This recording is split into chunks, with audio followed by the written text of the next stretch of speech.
Um, Estamos en este pasaje de Oseas y habíamos visto ya que hay algunas cosas que tenemos que hacer notar de ese primer punto. El primer punto es quién es su autor. Y terminamos la semana pasada con el pasaje de la carta que Pablo escribe a Timoteo en el capítulo 1 de su segunda carta, donde Pablo le dice: porque yo sé a quién he creído, y estoy seguro que es poderoso para guardar mi vida para aquel día. Entonces, si nosotros, hermanos, nos decimos ser creyentes, porque si no fuera así, hermano, usted no estaría perdiendo el tiempo aquí. ¿Y estaría dónde, hermanos? Pues en otro lado, en cualquier lado. Usted viene a la iglesia y se reúne aquí porque se dice haber creído en Cristo, en Dios, en su palabra. Porque si no, simplemente nos estaríamos engañando.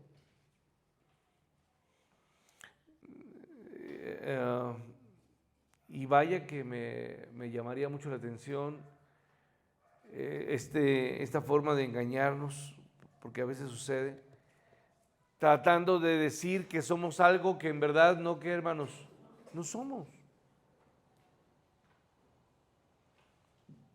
Y más bien, hermano, lo más lastimoso sería que decimos ser algo que no somos, pero no solamente no lo somos, sino que somos totalmente lo que, hermanos, lo contrario. ¿Me explico? Decimos amar a Dios y lo peor del caso no sería que no lo amáramos, sino que con nuestros hechos, nuestras palabras, nuestra vida, nosotros diéramos testimonio de que no solamente no lo amamos, sino que nos oponemos a todo lo que Él dice. Y esto, hermano, vaya que nos pondría en un aprieto. Entonces, suponiendo, hermanos, que admitimos que la palabra, la Biblia es la palabra de Dios, yo quiero compartir algunos pensamientos respecto a esta primera frase. Esta frase que comienza Oseas en el versículo 12 del capítulo 8, les di las que, hermanos, les escribí las grandezas de mi ley. Entonces quiero hablar acerca de esto. Parte de la grandeza de la palabra de Dios, la primera cosa de la que quiero referir es la autoridad. La autoridad que vemos en este libro, hermanos. ¿Sí? No es un libro común, no contiene palabras de hombres sabios, como pudiéramos hablar de muchos hombres que históricamente podían parecer hombres de gran sabiduría, y hablaríamos quizá como lo refería en veces anteriores, a los hombres que se les ve como los hombres sabios de la antigüedad. ¿Quiénes fueron los primeros? Pues aquellos griegos, ¿no? Sócrates, Platón, Aristóteles, ¿no? Pero hermanos, no es no tiene palabras de estos hombres, ni discursos, grandes discursos de filosofía. Si esas palabras hubiesen sido escritas por un hombre, cualquier hombre, hermanos, fácilmente podríamos haberlas rechazado. Pero la diferencia, lo que hace distinto, único a este libro, hermanos, es que este libro es autoría exclusivamente de ¿quién, hermanos? De Dios. Son palabras de Dios. Es la palabra de Dios. Ahora, ¿cuál es su antigüedad? ¿Cuánto tiempo tiene de antigüedad la palabra, hermanos?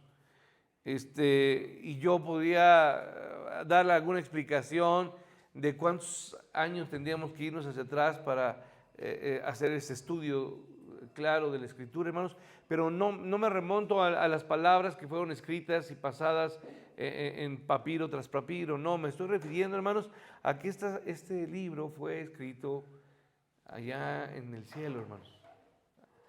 Si podría describir el cielo, en las colinas, en los valles hermosos del cielo, aunque no conozco el cielo, pero trato de dar alguna descripción, ¿sí? Este libro fue escrito allá, Eh, sus letras en realidad nos arrojan destellos de gloria para nuestros ojos, porque es la palabra de Dios las que nos van mostrando a quién, hermanos, a Dios mismo. Es la palabra de Dios la que revela lo que Dios es y lo que Dios ha hecho. Y lo que Dios ha hecho, lo que Dios hace y aún lo que Dios que hará. Esto es el reflejos de destellos de gloria de Dios. ¿Sí? Es lo que es la palabra de Dios. Al leerla, hermanos, su significado entonces se vuelve algo grandioso y contiene para nosotros, o por lo menos para mí, misterios, hermanos, impresionantes, hermosos misterios. Y el misterio más grande, hermanos, que lo describe también Pablo, ¿cuál es el misterio más grande?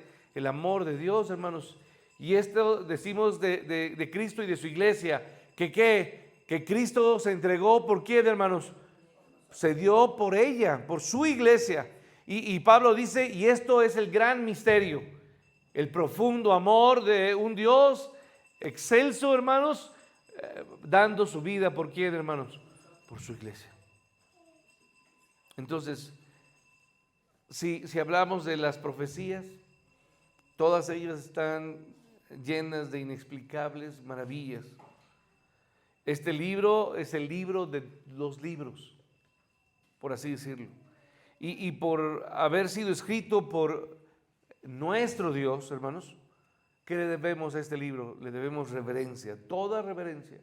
Y su vasta autoridad de todo lo que nos dice merece que usted y yo nos sometamos en obediencia a qué, hermanos, a cada uno de sus mandatos y sus preceptos, porque su palabra es la misma voz de Dios, la voz del emperador del cielo, la voz del que reina por los siglos de los siglos, la voz del rey de qué, hermanos, de reyes y señor de señores. Esa es la voz, la palabra de Dios. Esta es la Biblia, la que usted y yo tenemos libre acceso a la maravillosa revelación de nuestro Dios.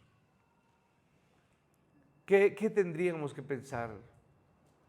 Nosotros tendríamos que desear que lejos esté de nosotros, hermanos,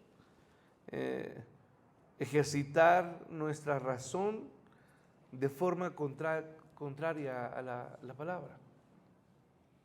Porque muchos hombres se han osado, han cometido el error absurdo de tratar de contradecirla, de tratar de juzgar y encontrar en ella, como veíamos, hermanos, algún error. Pero la palabra de Dios, lo veíamos, es inerrante, que no tiene que, hermanos, error. Entonces, lejos esté de nosotros intentar oponernos a ella, contradecirla. Por el contrario, hermanos, la labor de nuestra mente, de nuestra pequeña y débil razón, hermanos, tendría que considerar un solo deseo: que nuestra mente y nuestra razón quieran conocer de todo, ¿qué, hermanos? La palabra de Dios. Averiguar lo que este libro, escuche bien, quiere decir. No, por el contrario, que nuestra razón intente ajustar, acomodar lo que yo quiero que el libro, ¿qué, hermanos? Diga. Tenga cuidado. La palabra de Dios no fue dada a nosotros sino con un solo objeto, hermanos: que usted entienda lo que la Biblia dice. Y lo que la Biblia dice es algo único. No se trata de que de repente tengamos alguna opinión. Es que para mí la Biblia o este pasaje dice esto. No, para mí nada. Es Dios hablando a usted solamente, al hombre. Y habla a todos, ¿por qué, hermanos? Por igual. Y nos llama a todos por lo que somos. Y tenemos un solo calificativo: pecadores, ciegos, muertos, depravados, miserables. Esa es la forma en que la Biblia nos habla. ¿O usted cree que la Biblia le llama a usted de otra manera? No, hermanos.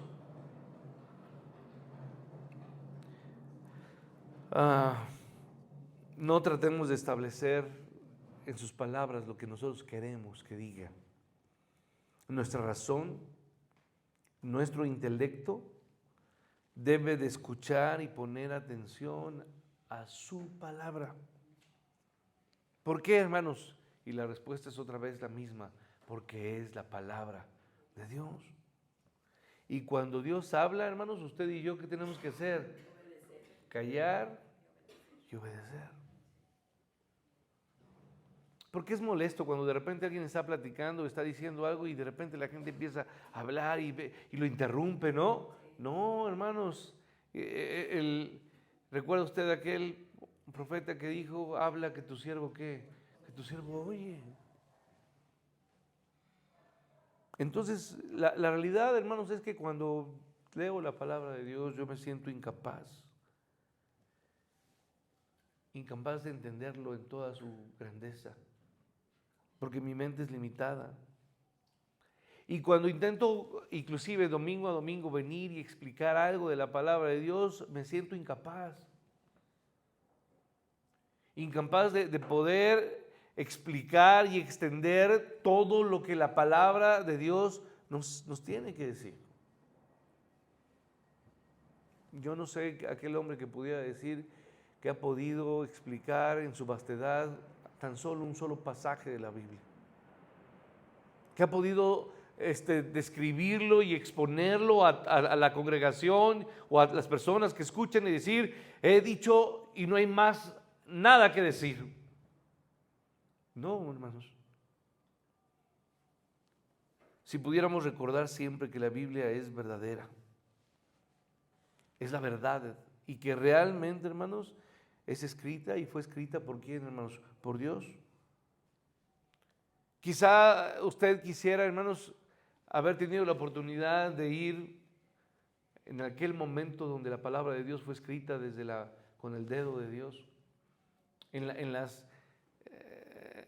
vastedades del cielo, donde su presencia está allí, y haber visto cómo Dios escribía una a una de las palabras para ser testigos oculares de cómo Él fue escribiéndole, hermano. Pero eso no nos fue permitido. Lo que sí, hermanos, es que debemos entender y su Espíritu nos da la posibilidad de saber que su palabra es que, hermanos, es verdad.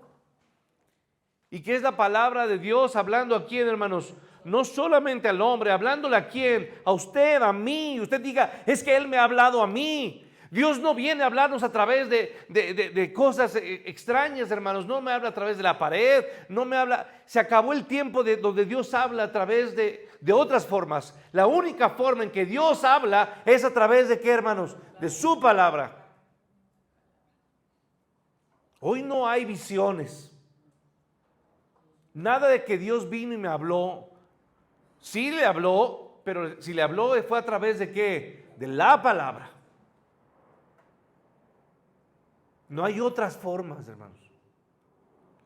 Aquel hombre que venga y que diga que Dios le habló directamente a él, hermano, tendríamos que poner totalmente fuera de lugar aquella posición. Porque lo que Dios habla está allí y no hay nada más. No hay algo que pudiera añadir perfección a la palabra. No hay alguien que pudiera decir, es que esto quiero complementar de lo que la palabra dice. No, hermanos, la palabra de Dios es vasta, es completa, es perfecta y en todo ella es profunda y directamente para nosotros. Y no es solamente lo que necesitamos, es únicamente lo que necesitamos. ¿Cambia eso, hermanos? Cuando digo eso, sí. No es solamente es algo de lo que necesitamos, no, la palabra de Dios es únicamente lo que necesitamos.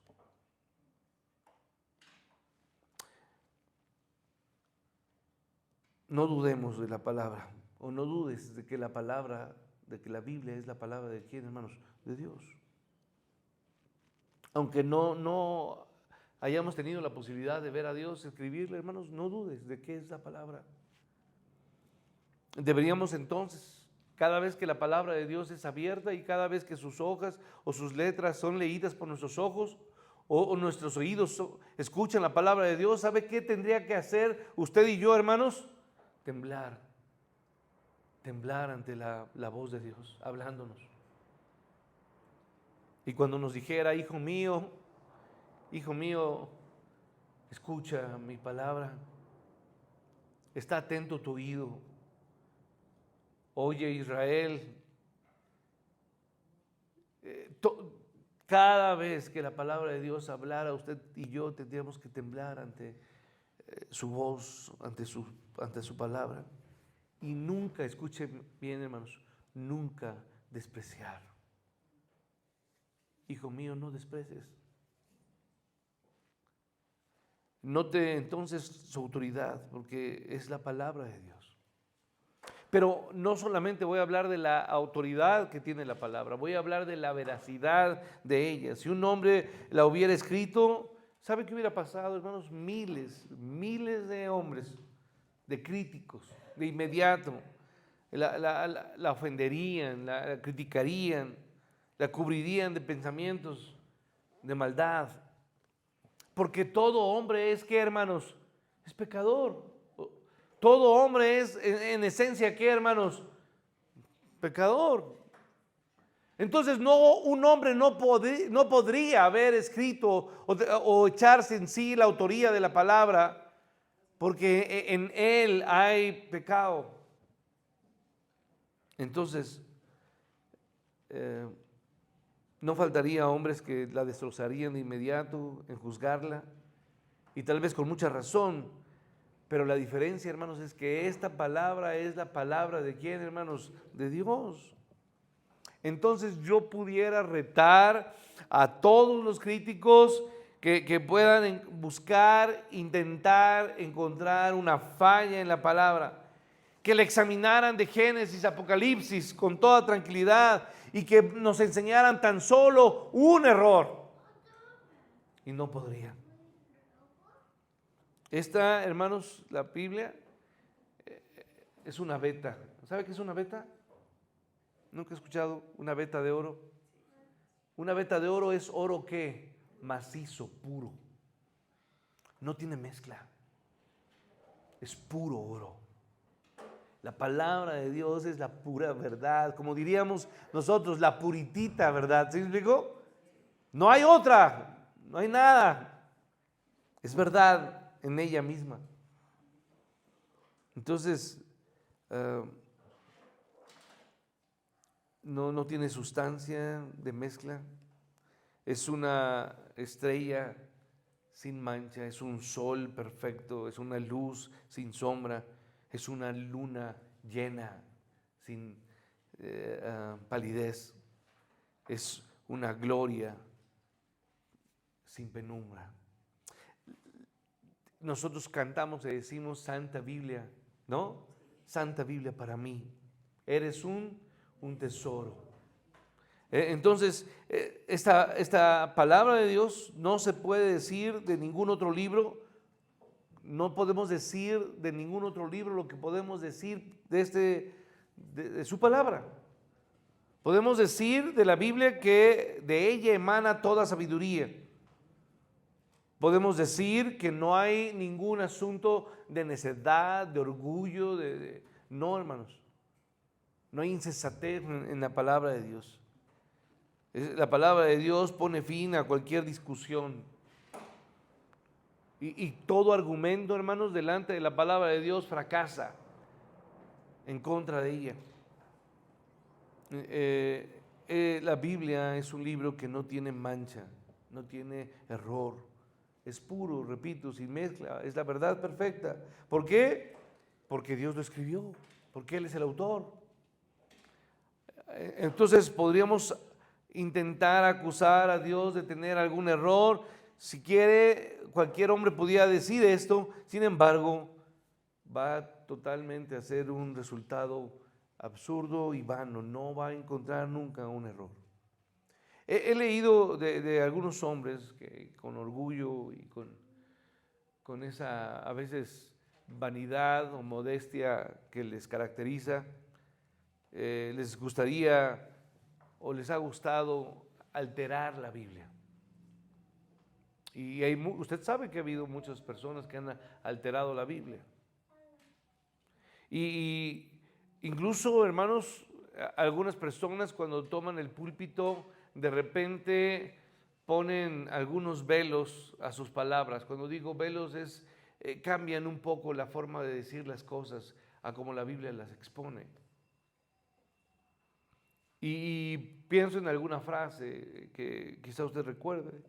Cuando la Biblia dice, el que creyere y fuere bautizado, será, ¿qué, hermanos? Será salvo. ¿Lo recuerda? Mas el que no creyere, ¿será qué, hermanos? Será condenado. La palabra es condenación. No hay otra palabra. Pero de repente alguno pudiera decir, no, condenado suena muy ¿qué? Muy fuerte. No. Condenado parece que alguien ha cometido un delito. Y un delito que merece una condena. Entonces mejor hablemos de aprobación y desaprobación. Eso puede ser más tolerante para aquellas personas que vienen y visitan la iglesia. Usted no hable de pecado, no hable de infierno, no hable de estas cosas que pueden lastimar y pueden herir alguna susceptibilidad de alguna persona. No, no pongamos terciopelo a los labios, hermanos. Y que ningún predicador o ninguna persona, usted que predica la palabra también a sus vecinos, amigos, etcétera, la palabra de Dios se tiene que predicar como debe de ser predicada. Y a lo que la palabra de Dios le llama blanco, usted tiene que llamarlo ¿qué? Blanco. Y cuando la palabra de Dios le llama negro a algo, usted tiene que llamarle ¿qué? Negro. Porque es así de directa. Así es necesario para nuestro corazón o para nuestros oídos ser llamados. Entonces, quizá muchos de nosotros no hemos entendido que la palabra de Dios habla de cosas que algunos inclusive denominaciones tratan de modificar.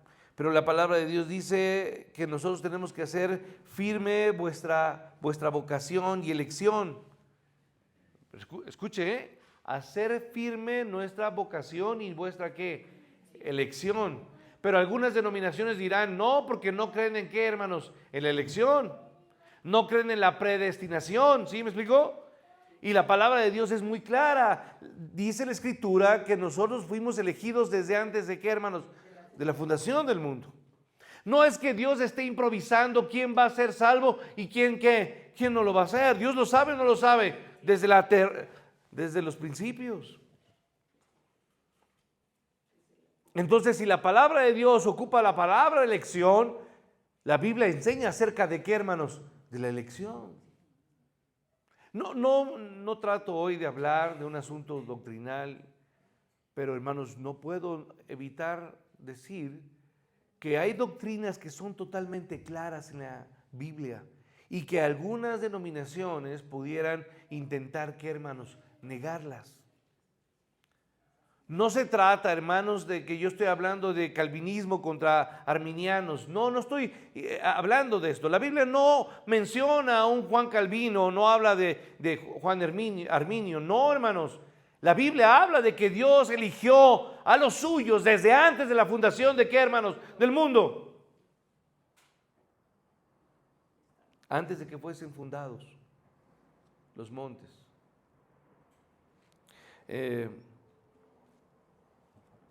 Para muchas personas quizá puede parecerle esto extraño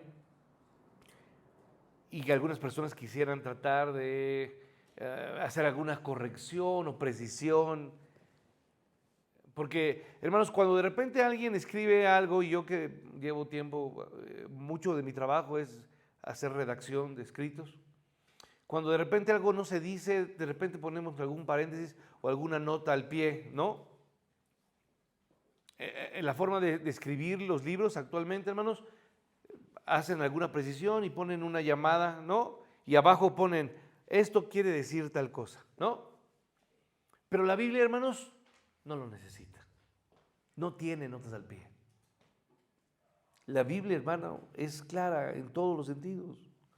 Y nadie pudiera intentar sobreescribir, agregar, corregir, añadir algo a la Biblia. ¿Sí?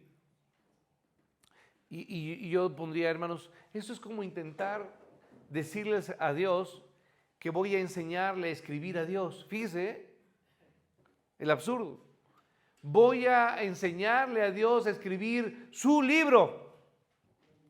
No. Enseñarle al omnisciente. ¿Qué significa omnisciente? El que todo, ¿qué, hermanos? El que todo lo sabe, todo lo conoce. Enseñarle a escribir al Eterno. No podemos hacerlo. Entonces es extraño que haya hombres tan viles como el escriba. Usted quizás no ha leído esto, pero Joacim tenía un escriba. Y ese escriba, hermano, mutiló una parte de la palabra. No quiero decirle lo que pasó, espero que usted conozca esta escena. Pero, hermano, cuando de repente la palabra de Dios tiene algunas palabras, nosotros diríamos que nos dan una sensación de mal sabor. Como que no es tan adecuado, hermano. Pero no. Sé que hay pasajes que, hermano, efectivamente golpean fuertemente nuestra vida. ¿Por qué, hermanos? Porque nos llaman, porque nos dicen qué debemos y qué no debemos hacer, y nos dicen que estamos caminando y caminando mal, y la forma de vivir, y la forma de hablar, y la forma de pensar, y nuestros deseos no son correctos. Sé que hay palabras en la Escritura, hermanos, que pueden lastimar lo que nosotros creemos, pero ¿sabe qué, hermanos? Eso no importa, porque es la palabra de Dios. Entonces, sé que algunos pasajes de la Biblia quisiéramos no haberlos leído, o quisiéramos desaparecerlos de la Escritura. Cuando dijera algo de algún pecado, hermanos. Y la palabra cuando dice, y ellos no heredarán el reino, no entrarán en mi reino. Y ahí está una serie de pecados. Y quizá usted de esa lista de pecados, usted diría, bueno, Padre, déjame que estos se quiten. Pero no podemos hacerlo, hermano. Porque la voluntad de Dios no está sujeta a la opinión de quién, hermanos, de usted o mía. No está sujeta a la opinión de los hombres. Que nosotros desaprobemos un pasaje de la Biblia, hermanos, es precisamente la razón por la que Dios lo escribió. Escribió esa parte. Porque la palabra de Dios no se debe de acomodar a quién, hermanos, a nosotros. ¿Se acuerda cómo comencé cuando empecé a hablar de este pasaje, hermanos, hace 2 domingos? Le dije que la función de los profetas eran dos. La primera función de los profetas era dar fortaleza o ayuda a los afligidos. Y la segunda, hermanos, afligir a los cómodos. Si usted está cómodo con su vida de pecado, su vida de mentira, su vida de las cosas que está haciendo, usted tiene que ser afligido por la palabra de Dios. Porque usted está caminando lejos de la voluntad de Dios. Y entonces usted tiene que venir, como a veces mamá nos traía. ¿Y cómo nos traía, hermanos? De la patilla o de la oreja. Si están orejones, ya sé por qué. No, no es cierto. Sí. No se toque las orejas, no se preocupe. Nuestra desaprobación, hermanos, que nosotros no estemos de acuerdo con algún pasaje, que usted no esté de acuerdo en algo de la palabra de Dios, es algo que a Dios no le importa, hermanos. Porque si está escrito, hermanos, es porque era necesario ser escrito. Y quizá, hermano, fue escrito específicamente ¿para quién? Para usted, para mí. Entonces cuando escucha la palabra de Dios, usted no tiene que ser complacido. No se viene aquí, hermanos, a intentarle llenar el oído con palabras hermosas, hermanos. No, hermano. Yo vengo, hermanos, a exponer la palabra de Dios, y es la palabra de Dios lo que incomoda, lo que debe de sentir que yo me estoy quemando. Porque la zarza, cuando la voz de Dios habla, la zarza, ¿qué hace, hermanos? Arde. Y entonces usted y yo tenemos que proceder a quitarnos las sandalias. Porque cuando Dios habla en santidad, buscando su santidad. Porque es a través de la santidad de Dios que usted y yo somos hechos, ¿qué, hermanos? Santos. Usted y yo no podemos tener santidad en sí mismo. No es que usted deje de hacer cosas malas, hermanos. No, usted nunca va a poder dejar de hacer cosas malas. Porque somos pecadores. Es a través de Él presente, viviendo en nosotros, que usted y yo entonces podemos dejar de vivir en la miseria, en la porquería de nuestro pecado. Entonces, no podemos buscar acomodar las palabras a nuestra vida. Dios escribió precisamente lo que a usted y a mí no nos gusta. Imagínese, hermano, que Dios hubiera escrito nada más lo que a usted y a mí nos gusta. No, hermano. Él escribió la verdad. Y cuando entonces está su palabra delante de Dios, de nosotros, cuando su palabra es expuesta, usted tiene que reverenciar su palabra, postrarse ante Él, ante su palabra, ante sus decretos, ante sus mandamientos. Pues Dios inspiró su palabra. Y su palabra es verdad, verdad pura. De esta fuente, porque la palabra de Dios es una fuente de vida, lo que podríamos decir, hermanos, que es aqua vitae, agua de vida, sin ninguna partícula, sin ninguna basura de absolutamente nada. Y a través de la palabra de Dios, hermanos, nacen rayos de esplendor, de su gloria, de lo que Él es, de lo que Él quiere para nosotros. Y toda su palabra es verdad. Entonces, antes de terminar, hermano, de hablar de este punto, de la autoridad y de la veracidad de la palabra, solo quiero terminar y apuntalar que en la palabra de Dios vemos la misericordia de Dios para nosotros. Porque Él tuvo misericordia de nosotros, que escribió algo para quién, hermanos, para nosotros. Él pudo habernos dejado sin ella. ¿Y cómo andaríamos, hermanos? Como ciegos. ¿A qué? A tientas. Buscando la orilla de una pared para no, ¿qué, hermanos? Para no tropezarnos. No. Pudo dejarnos extraviados, perdidos. Porque perdidos estábamos, porque todos nos descarriamos, ¿qué? ¿O no? Nos descarriamos como ovejas. Pero Él vio, Él nos vio, y cuando Él nos vio, hermanos, Él vio nuestro extravío, nuestra ceguera, nuestra forma perdida de vivir. Porque estamos buscando, ¿sabe dónde estamos buscando, hermanos? En la basura, en la miseria de este mundo. Buscamos amor en cosas totalmente triviales. Pero Él vio entonces nuestra miseria de lo que éramos, y dice la Escritura que Él vio que éramos como ovejas sin qué, hermanos, sin pastor. Y entonces vino la voz del pastor. Y sus ovejas tienen que hacer lo que tienen que hacer sus ovejas. Porque mis ovejas oyen mi voz y ¿qué? Y me siguen. Entonces, hermanos, Él pudo habernos dejado sin guía, sin luz, sin lámpara. Finalmente, Él nos dio la opción de su palabra para encontrar luz. Y la palabra dice, porque lámpara es a mis pies tu palabra y lumbrera a mi camino. Uno de los fuertes opositores, termino con esta anécdota, David Hume, ¿alguien lo conoce? Empirista, en todos los sentidos, atacó todo lo que es la existencia de Dios en toda su fuerza, el humanismo en la explosión del tiempo de la Ilustración. En alguna de las tardes, David Hume estaba en la casa de un ministro de Dios, un siervo de Dios. Se quedaron toda la tarde hasta la noche discutiendo acerca de Dios. Y finalmente, cuando se iba, el ministro le quiso dar una vela, en ese tiempo no había luz, para bajar las escaleras y irse. Y David Hume afirmaba que la razón del hombre era suficiente para todo. Era la única luz que el hombre necesitaba.